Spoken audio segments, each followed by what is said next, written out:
I got in this conversation with this person. We kind of bumped into one another in LinkedIn as want to do. And he was a chef and he wanted to pivot towards coaching. And so he was asking me about some of the stuff that I do. And he's like, yeah, I didn't even know this was a thing, chefs coaching other chefs. Mm-hmm. And I said, well, it hasn't been, but it will be. Yeah. Well, and you and I have been working together on a few different things for about a year now. And this comes up a lot. It's like, what is a career coach for chefs? Like, in the title we've said, what is that? So there's going to be a big discussion today about that, I think. Yeah. And just to aside, I actually booked a client the other day, and part of the conversation started with, he had gone, he's in the culinary industry. He went on looking for career coaches online, and he kept coming across kind of similar focuses, kind of mainstream industry career coaches. And he thought to himself, yeah, I don't even know if these guys are going to relate to me. Yeah. Well, like, can they even relate to the experience that I've had? And I thought that was an interesting viewpoint, not one that I previously thought about, but I think this will give us an opportunity to not only talk about what career coaching is in general, but how I actually specifically bring that to the culinary industry and why that might be a little bit more necessary now than it was before. So I want to appreciate you for one moment, just because it's our 1-year anniversary. And I just wanted to let you know that there's only 1% of, or some crazy statistic, it's either 1% or 10% of all podcasters who actually make it a full year. So I just wanted to say thank you, because it's been a really enjoyable experience with you. And I certainly have learned a lot. Likewise. Happy anniversary. Happy anniversary. So we'll get to culinary career coach. What's that? Right after these messages.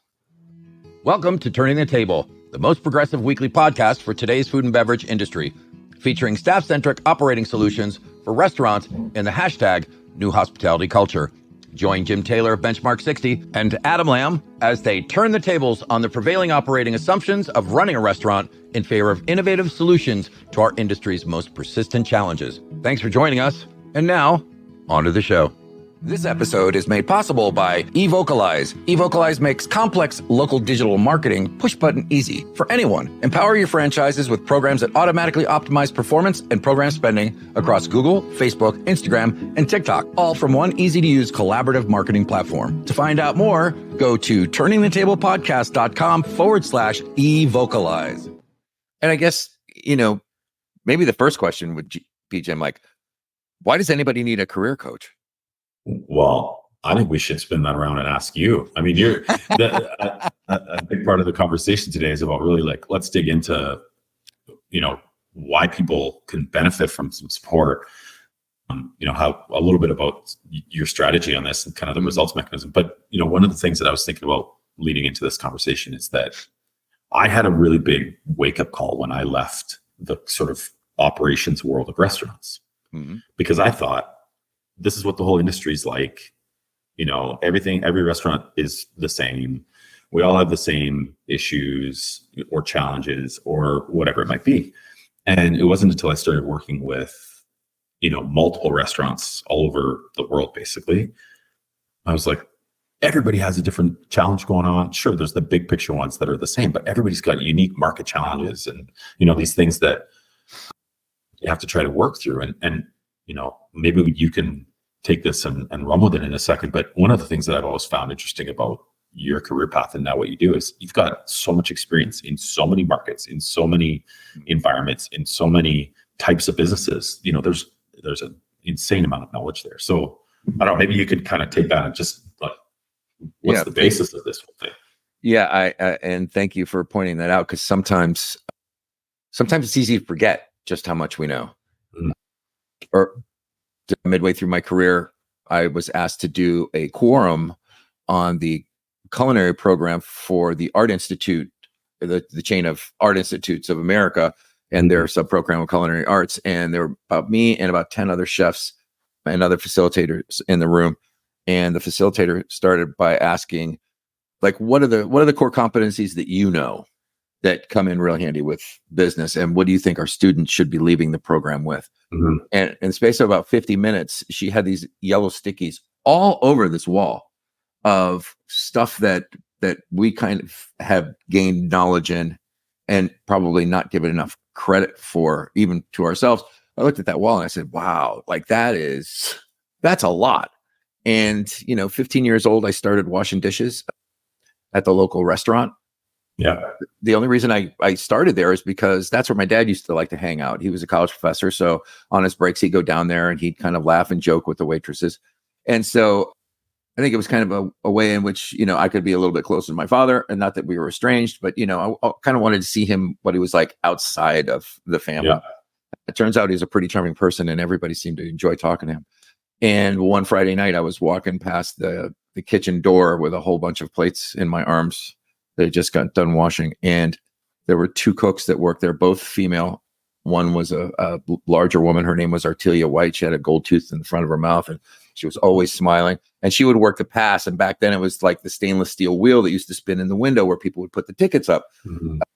And so she worked that area. And then there was a very thin, severe woman that worked next to her. And as I said, one Friday night, I was walking past the kitchen and it was in full throw, man. They were really working hard, but yet they had this, the only way I could describe it is this dance that they were doing between one another, almost like a articulated symphony of steam and pans banging. And yet they didn't say anything to one another. They knew each other's moves so well.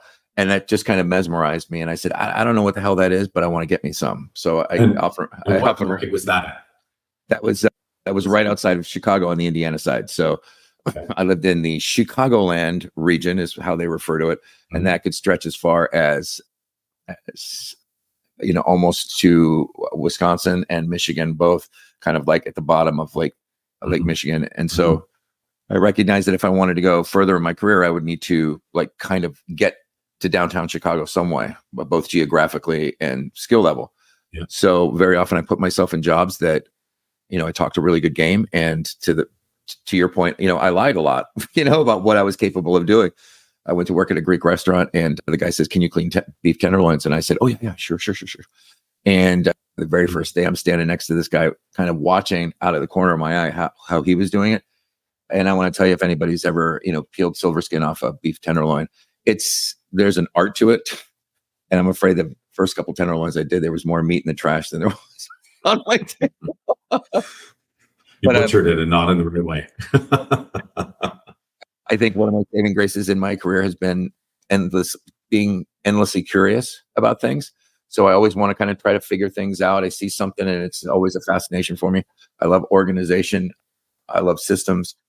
I never really had an idea of a type of cuisine that I wanted to create, like Charlie Trotter or anybody else.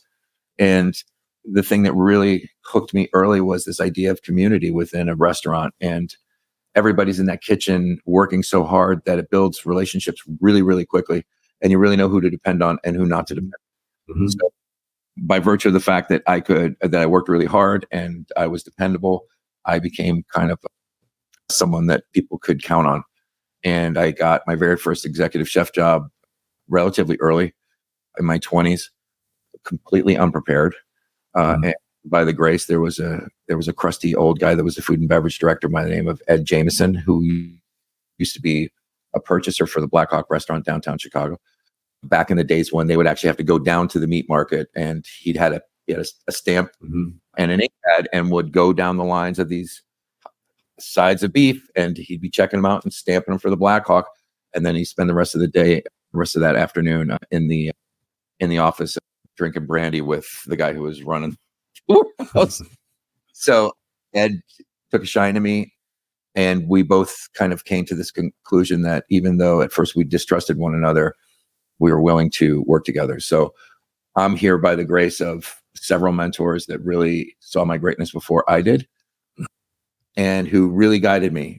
They allowed me to make a certain amount of mistakes that wouldn't necessarily hurt the guest, but they allowed me to trip and fall because, at that age, I was pretty full of myself and I needed some humility. Yeah. So I got taken down probably in my career, probably like 3 or 4 times where, to quote Anthony Bourdain, there's nothing like the restaurant business to pound some humility into. 100%. So before you go any further, growing up, Yep. did you play sports?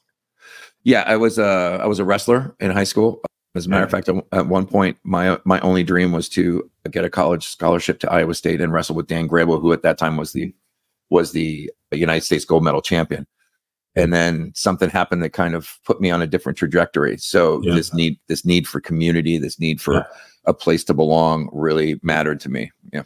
And then you were in at least one, if not multiple, bands, right? Oh yeah, yeah. So, singing in a rock and roll band.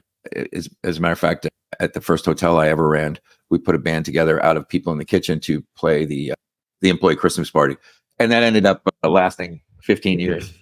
And you can find us on Spotify. The band's name is Naked Ambition. Thank you very much.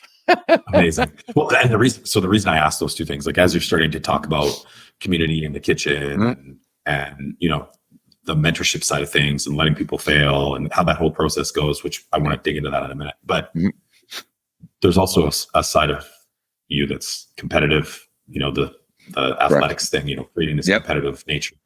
And there's a camaraderie thing that exists there, which I'm sure you sort of found in the music side of things. So I always found that your story is really interesting that way. But thank you.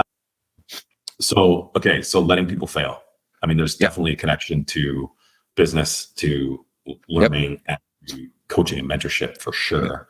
It's one of the things I always found was the hardest as I moved up in management. And I'm hoping you can elaborate on this.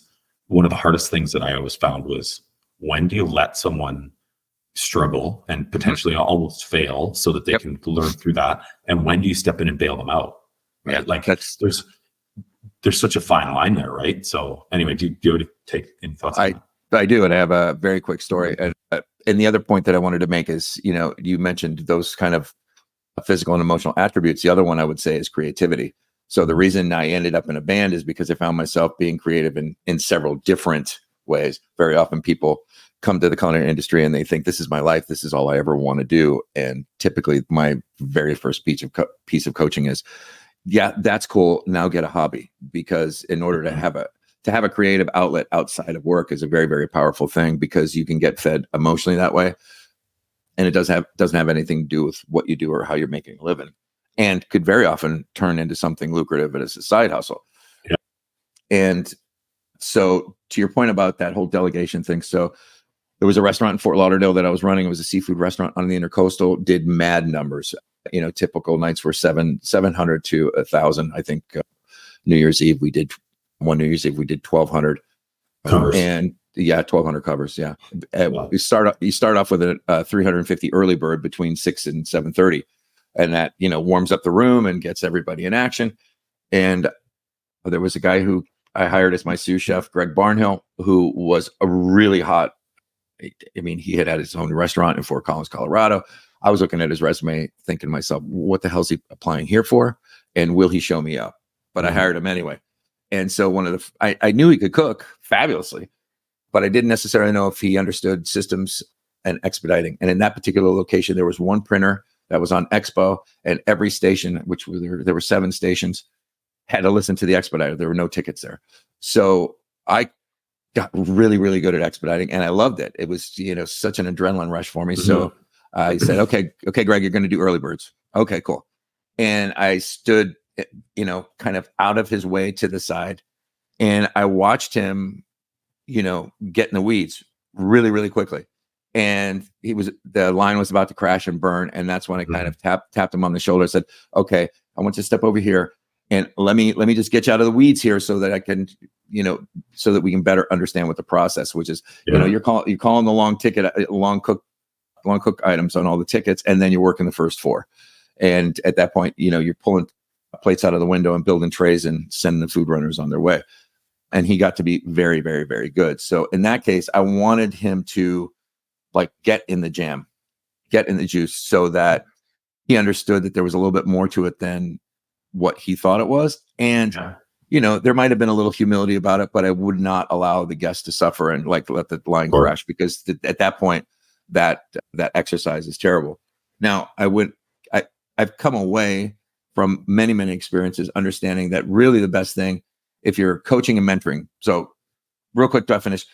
I always thought it was leading people, getting a group of people who may speak 3 different languages from 5 different countries and communicating in a way that each one of them understand, but we're basically going over the hill, telling them what it is to do. Coaching and mentoring is completely different, in which you're actually allowing them this opportunity to not only attune to their guidance, but also to let them make their own mistakes in a way that would drive home the lesson even deeper. The famous trope is, telling your kid, don't stick your finger in the light socket, don't stick your finger in the light socket. And then the kid sticks his finger in the light socket, because very often knowledge unearned represents no value. That's why, a lot of people sign up for a lot of free programs and then never do them, right? They'll sit on their computer hard drive. They won't do it because it doesn't represent any value to them. Hence, have some skin in the game. You got it right there. So it took me a good long time to recognize that within the culinary industry, it could not be about the me. It had to be about the we. As a matter of fact, Greg was standing next to me as I cooked a staff meal for everybody. And I'm kind of standing there proud of myself. Look at what I did. Look, like everybody's so happy. And he turned to me, he said, if you think that cooking them a meal would stop them from gutting you like a fish had they had the chance, you're completely wrong. I'm like, what? Because no amount of food is going to make up for, basically the abuse and the hard. It wasn't abuse, but it was just a very, very hard operation to run. So I was hard on all the people. And for a long time for me, it was about the mission as opposed to the people. And since that opportunity came to make my mistakes and to learn, I recognized that it's got to be about the people before the mission, because if not, then I'm on the line by myself and I can't run 7 stations by myself. So, right. Sorry, finish your thought there. It was kind of, it's by necessity in order to be successful to invest in your people. And, 20 years later, Greg hired me as his sous chef at one of the oldest resorts in the United States, the Omni Homestead in the western part of Virginia. And I hadn't been a sous chef for 30 years. And I was actually out of the industry for a while. I was going to take a different path. And just like the old mob thing, I thought I was out and then they pulled me back in. So I was separate from my partner who would go on to become my wife. But, she was down in Florida. I was in Virginia. I'm like, I don't understand why I'm here. Like, I just don't get it. Like this just, and she says, well, why don't you just be where you're at and have what you have? Why don't you just be there completely? I'll come up and visit. You can come down and visit. But, this whole splitting yourself emotionally is not going to do anything for anybody. And so I took her advice and I recognized that I had this superpower, which was basically running around this resort, having 1,000 conversations a day, just checking in with people, developing these deep relationships, creating a community within our particular department, which at peak was 150, 160 associates, a large portion of that made up by J1 and H2B visas. And so there'd be like a clique or a group coming from the Philippines or India. And very often, they would take over as the crew in a particular outlet. And that meant not only that I had to ramp myself up culturally in order to motivate and teach them, but also to give them an opportunity again to kind of oh, you think you got this? Cool. I'm just going to stand over here while you try to get this done. So this idea of building community from within, building really specifically good communication skills, relationship building has been a large portion of my success. And I also recognize it's not anything that's taught in culinary schools. And, if you're in the insurance business, and you're going to manage a team, you might have 6 months to a year training before you're even allowed to manage that team. And because our environment moves so fast in a few other different scenarios, very often nobody gets a chance to learn that until they're in the mix. And communication skills, leadership skills, relationship building skills, that's not really on the job training, doesn't necessarily make that a good thing. Right? Yeah. So hard to build those skills while you're cutting fish. Totally. And there's a big difference between, I think, management and mentorship coaching, right? Yeah. So, I think one of the things that I'm curious about, and maybe you could talk a little bit about, is, you obviously had a really interesting and exciting path up through your management career, right? And learning some lessons and some skills along the way. Yeah. So, but let's fast forward to now. Yep.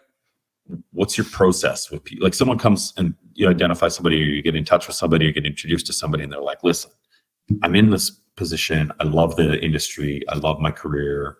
I need to get, over the hump. I really want this next role, or this next, bump in compensation, or this next opportunity. And I need some help. Like what's the process? How do you interact with that?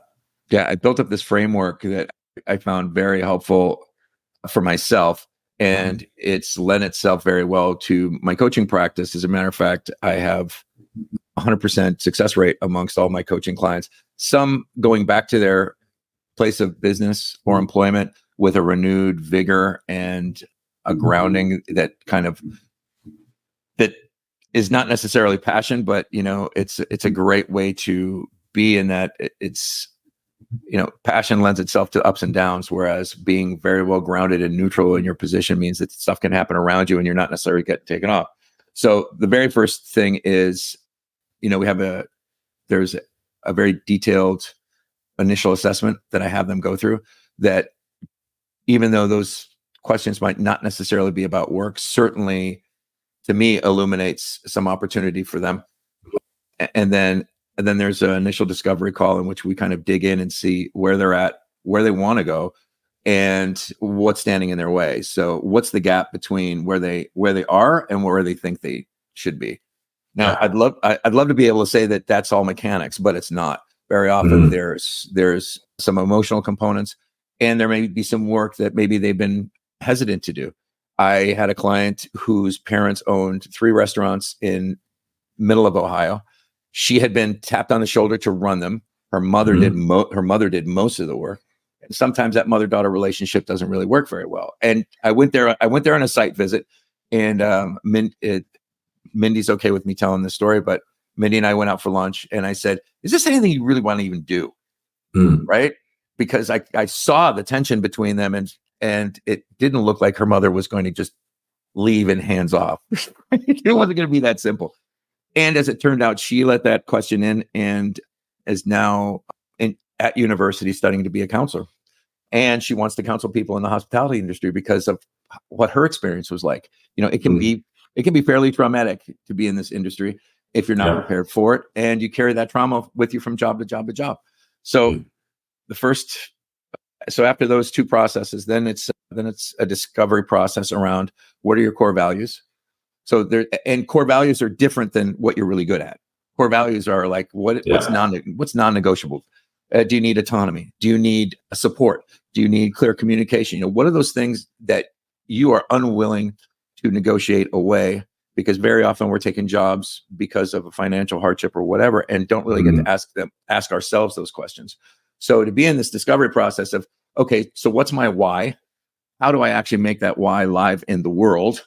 So one's an internal process, the other one's external, because they got to call up people who know them and say, yeah, so what do you know about me? Like, how do I actually do this kind of stuff? And that's always a great aha, because very often they're unaware of the way that they're showing up to other people. And it could be in complete congruence with that, and sometimes not. But since the pandemic, and since 6 million people got out of the industry, and now I think we're back to about 4 million have returned back. I really understood that this was an opportunity for them to choose consciously. Like, do you really want to be in this industry? Right. There's nothing wrong with taking a job outside of the industry. And Chef Paul Sorgel, during an interview I did for Chef Life Radio, said, if they're not happy, leave. Just leave. Just get out of the industry. And sometimes what happens is they recognize they fall back in love with the thing that they were doing before and end up going back. I think the Burnt Chef Project did a survey where it was determined that of the people that left the industry, almost 70% were planning to come back. Interesting. But what I knew is that we had to change as an industry and as a culture in order to make it safe for those folks to come back, because this veneration of overwork, this, beating each other up verbally and emotionally, that shit doesn't work. Yeah. And didn't. So there's the discovery process around the hows, the whys. Then there is a great resume exercise I do that will immediately illuminate any recurring patterns that happened, not necessarily at work, but also in your personal life, because there's an idea of writing down in those time frames the major life events, the story that you made up about it, and then to tell the story, as a reporter would, completely neutral, in order to see the reality of what was going on. For me, the first time I did it, what popped way up for me was this idea that anytime that there were things going wrong in my life, I would typically pivot to having an illicit romance, because at least I knew how to do that. At least that made me feel good. Folks are generally predisposed to running away from pain and towards pleasure. So when you have someone who thinks that you're the greatest thing since sliced bread, sometimes that's the easiest pivot to make, to the detriment of all the rest of my relationships, right? So the great thing is that once you're grounded in your core values and the things that are non-negotiable, then you can start interviewing employers as opposed to the other way around. And to be really engaged in that process is very, very powerful, because you're not a victim anymore. You're actually empowered to make the right decision based upon what you want and what you want out of your life. And so I think it's something that's incredibly powerful. And from then it's like mechanics. Okay, so are you in transition right now? You want a better job, a bigger job? Do you want to become a food and beverage director? Do you want to move to a different market segment? You've been in restaurants, now you want to be in hotels. All these particular skill sets are at the core the same, but they're slightly different. And so then it becomes interview prep, resume work. It's whatever needs to happen in order to get them so well prepared that when they're in the interview, not only do they not falter, but they feel completely secure. So one of the things with one of my clients, he kept trying to figure out what the employer wanted to hear. And I said, and so we role played this. And every time he would stumble on his words, I'm like, that's because you're trying to figure out the answer that I did. Yeah. So what would it look like if you actually knew cold what that answer was, regardless of what they want to hear? Because then you're being completely congruent. You know in your heart exactly what that is, and you come across as being confident, well-read. There's also a couple books that I like to give folks during the coaching process, depending where they are in their management principles. One is Radical Candor by Kim Scott, and the other one is by our friend Kelly Featheringham, Maximizing Team Performance, the ABCs of Leadership, which is assumptions, boundaries, and communication. Those three things. Great. We've had around the show several times, but every time it's kind of like hits me in my heart in such a way that, like, those two books combined provide the playbook for managing and leading people in our post-COVID hospitality 2.0 reality. So how long do you typically spend with people? Like how much time is this? Yeah. So this process, how long does this take? It's pretty detailed. It's very detailed. There's a bunch of worksheets. So I have someone who I'm onboarding right now. So that foundational session is about 90 minutes. The second session is 60 minutes. Typically those are within a week. If someone's on a 5-week program, they want to crash course, then it's 60 minutes every time. And I'll also do 3 months, 6 months, and a year. And those work a little bit differently, where there's, 2 45-minute calls. There's homework between each one. There's stuff that they get to do to not only stabilize their immediate situation, but lay the groundwork for where they want to go. I had a client who knew that he needed to learn more, period. He wanted to learn more about himself. It wasn't necessarily about the job, but it was about him. And that was an incredibly rewarding experience for me, because it's not just me telling people what to do. Again, if I'm going to coach and mentor and teach them how to coach and mentor by example and model mature professionalism, which is ultimately what this is about, then good morning. Someone's shouting out from Facebook, "Good morning, chef. Good morning. Thanks for joining us." It's an opportunity for those folks to grow in an exponential manner. So yeah, we can do it quickly, but really the process between 3 months, 6 months, and a year are individualized as to where they're going. Right. I have a guy who I'm very close with, who worked with me at the Omni Homestead, and then 8 years later said, "Yeah, I think I need some coaching." Okay, buddy. Yeah. Couldn't be happier. And sometimes that might mean that the relationships change at home. That might mean that the relationships change at work. But the worst thing is to walk into this situation and be uncoachable, think you have all the answers, and not be willing to go where that leads. Yeah, right. For sure. I want the best job I've ever had, but I don't want to have to stop drinking and do it. Well, and having been with you, Jim, over the last year, it's also helped inform me in my process and how I coach people based upon how you were in the hospitality industry. And I got to say thank you for that, because, it's been an enriching and rewarding experience for me to be able to kind of frame that my own work in such a way that not only does it make sense to me, but it makes sense to others, because I don't want anything to be a mystery about this. I want to be completely upfront, honest with everybody. And, it's for chefs and hospitality professionals who want to enjoy their career without sacrificing their life. And that's not everybody. There's a lot of folks that are still committed to this sacrifice for my passion idea. And that works until it doesn't, until your, personal relationships are crashing or your health. The other part of this is there's always going to be a part of my coaching that is about creating a practice of self-nurture and self-care. Mm-hmm. For me, nothing in my life ever changed until I was ready to let go of my bullshit story. Mm-hmm. I'm not going to listen to my own bullshit anymore. I'm going to ask for help, because Einstein once said, you can't solve a problem with the same mind that created it. So very often we need an outside perspective. I had someone do an audit of Chef Life Radio just the other day, and they had 3 specific points that they told me, and it blew me away, because in the back of my mind, I knew it, right? Your call to action. What's your call to action? Why are you talking about memberships if you do coaching? I'm like, yeah, I know. Right.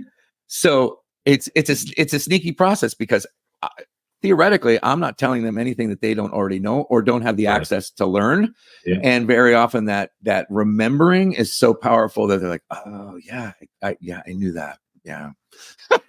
So the people that you spend time with, chefs, hospitality pros, whatever their role might be, is there I guess 2-part question. Is there a common thing that they're looking for? Well, and the second part of the question would be, what's the common feedback when they're done? Sure. I would say that they could be in very, very different stages of their career. They could be in different market segments, but the one common factor is they know that there's something more available. They just don't know how to get there. And that's where I get to come in. The feedback that I've gotten, I just celebrated with someone the other day because they just got the job of their dreams and they didn't even know that they wanted it. Nice. I said, well, how are you? And she said, I haven't been this good in years. So amazing. To feel on purpose, in the right place, with the right team members and the right, to have support in your career.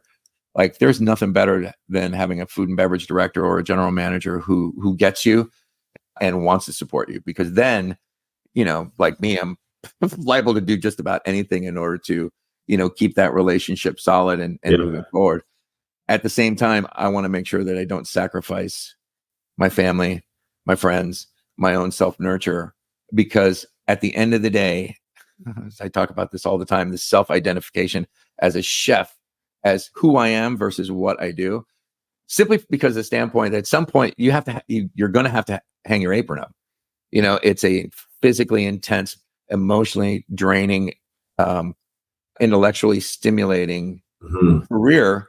And yet there's going to be a moment where you're going to have to walk away and pick something else, whether that's a different market segment like healthcare, or turn to teaching because you want to give back.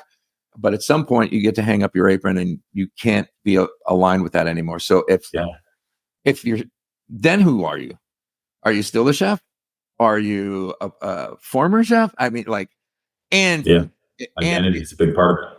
Right. And if you're counting on that in order to get your emotional gratification, then that ends too. And then what happens then? The statistics for in the United States for men who die after retirement, like within years of retirement, is staggering. It's not so much for the feminine, but for men, it seems like I need a sense of purpose in order to get up every morning. And so if you don't have that in your life, or you think that you're going to golf your day away or go fishing, there's only so much fish. Fishermen would probably disagree with me, but geez, how many days can you go fishing? Every single one. Yeah. Yeah. So what's the way, like, kind of just getting back to the process thing again, what's if we went and asked 50 people that have worked, what would they say about the sort of, how would they describe this is what it was like when we were finished?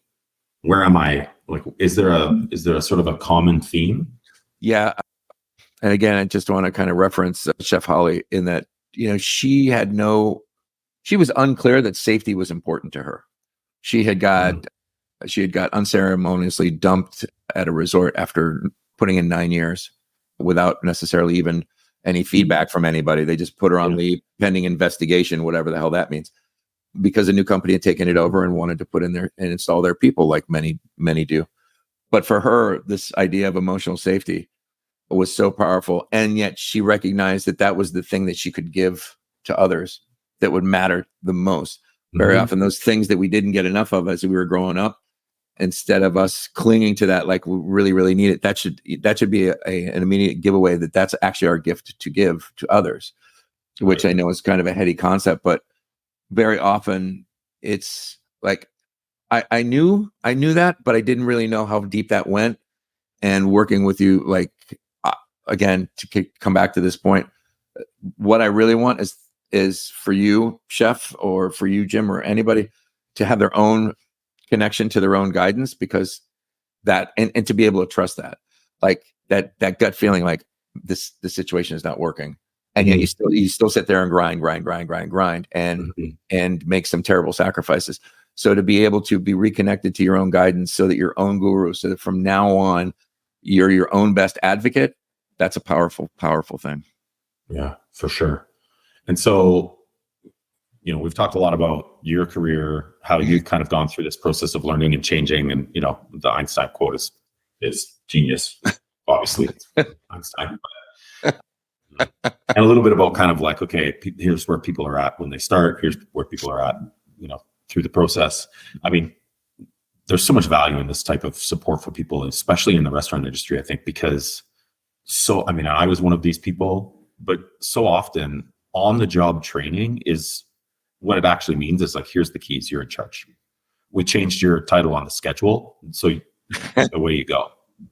Right. And those people are left to really kind of, in a lot of cases, struggle their way through trying to learn a lot of these skills. So, I think what you're doing is great for the industry, and there's a lot of need for it. Thanks. I mean, I actually had to leave the industry in order to learn some of these things. I had to leave the industry to take a actual coaching course to learn how to coach people. Again, telling people what to do is, can be qualified as leadership, or at the very least management. But in order to be a great leader, you have to be invested in someone else's welfare and someone else's growth. And that's not necessarily always apparent. So for me, it's a legacy project to give back to the industry. It's Chef Life Coaching. It's not Adam Lamb, the Chef Life Coach, because I am looking for others to partner with. So not only we can grow the brand, but we can also grow the availability of this type of coaching to more people, because they might not think they need it now, that they can kind of struggle along, that they know what's best. And sometimes that's true, and sometimes it's not true. Again, to have an outside perspective and say, so you don't think this is causing you a problem when, you're in the middle of, talking about getting divorced with your wife, or whatever that conversation is really, really powerful. So, underneath that umbrella of leadership, the three pillars are relationship building, communication skills, and community building. And with those three skill sets, any chef can become a magnet for folks who want to learn in the industry, become the preferred employer on their block, as long as they're in congruence with, the core values of the place that they work at. And if not, to have the understanding that the skill sets that we build up, that wall with all those yellow stickies, are transferable to any industry. And there's a lot of industries out there that need the type of, program management, leadership, mentorship that we learn in our industry, that a lot of us take for granted. Like, what do you mean? Well, dude, it's just, the product's the product, whether it's a plate of chicken or an ebook or a building, it's all the same. And it's just, so what's our process to get there? Amazing. So as you and I have been doing this now for a year, we try to always make sure that there's some takeaways for people, right? Yep. So I know that you've probably got a few things prepared here, but Sure. if I'm a hospitality professional, a chef, an up and coming, whatever it might be, a future rock star in the industry, Yeah. what are three things? What do you recommend that people consider around this concept? So the very first thing I would say is, if nothing else, make sure that you get the 2 books, Radical Candor by Kim Scott and Maximizing Team Performance, the ABCs of Leadership by Kelly Featheringham. Those are 2 really great places to start. I'm not advocating that you go out and get a coach, although depending on where you want to be, I have a coach. I know you have a coach. Some people have several different coaches. Yeah, and again, a few actually. Yeah. Understand that, you will be continually learning and growing throughout your career and may need some support from time to time, primarily from the standpoint of, like, it feels really good to have yourself being got by someone else, right? That's not aligned with your work, and that's not aligned with your relationships, right? You could go home and have that, or go to work and have that, but how do you actually know where the true is until you get someone from the outside go, like, yeah, man, you're right. You're right on the path, man. You're doing great. Keep going. So the best example I have of anyone that I've ever met in my life around why coaching is important, or just not why coaching is important, but that just it is, and it provides value and all these different things. It's an old colleague of mine. I actually used to work for him. He might have even hired me. I can't remember exactly, but definitely promoted me a few times throughout my career. He's probably 35 years older than me. He's retired now. He's in his 70s. He has 5 different coaches, and he's in his 70s. One of them is his financial coach. One of them is his nutrition coach. One of them is his golf coach. One of them is his tennis coach. And one of them is his bridge coach. Because the things that he's passionate about and that he knows are important in his life, he wants to continue to be learning and be successful at. So he has coaches. He has a bridge coach. I mean, I didn't even know that was a thing. But I think it's every time I speak to him, I'm reminded that there's, it's important to have, that, whether it's mentorship, guidance, advice, someone to talk through things with, and a process. So I think what you're doing for the industry is amazing, and would definitely recommend that anyone who is in a position of wanting to move forward should be in touch with you. Right. And the other thing I would say is, if you're not part of a community, you need to be. And I'm not necessarily talking about a Facebook group with, shitty waitress memes. I'm talking about being in a committed community of like-minded individuals, not only so you can see yourself reflected, but you can also be in contribution to others, whether that's the ACF or, there's plenty of professional organizations that you can be a part of. You can come join the Chef Life Brigade at cheflifecoaching.com/brigade. That's the only online community not associated with a social media platform of like-minded individuals within the industry. Again, we're not about carping and bitching about what is. We want to know about what's possible and how we're going to move forward. Amazing. So is that the best way for people to get a hold of you? They can get a hold of me several ways. They can get a hold of me through LinkedIn, Facebook. I have pretty good presence in. You can go to cheflifecoaching.com, or you can go to chefliferadio.com, which is the podcast that I do that's in support of that particular thing. DM me, message me. You can call me at 828-407-3359. If you are currently in distress and you need some immediate help, I can point you in the direction of some great assets. And you don't necessarily have to be in a dire emotional state to want to improve. It could be just part of your process. And again, you're looking for someone to kind of reflect back to you. So thanks for giving me this time to talk about what I do and how it serves not only the professionals within it, but also the industry as well, Jim. Thank you. Well, it's been a pleasure. And I think there's lots of key takeaways there. So thanks so much, Adam. And it's been a pleasure spending time with you on this podcast over the last year or two. So congrats. I couldn't agree more, man. And I can't wait till next week. I'll see you soon. Thanks for joining us on this episode of Turning the Table with me, Adam Lamb, and Jim Taylor.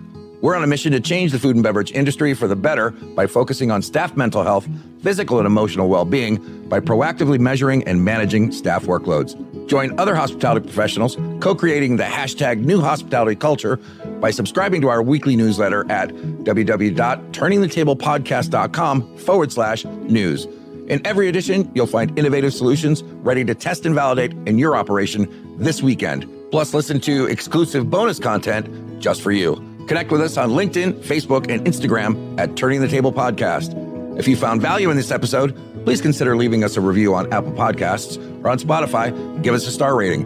It helps other hospitality professionals just like you find the show. Or better yet, grab the show link and share it with a friend or colleague who you want to see succeed. Thanks for stepping in and speaking out for an industry, craft, and fraternity that serves us all.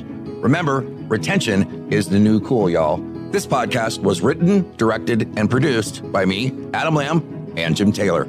Turning the Table is a production of Realignment Media.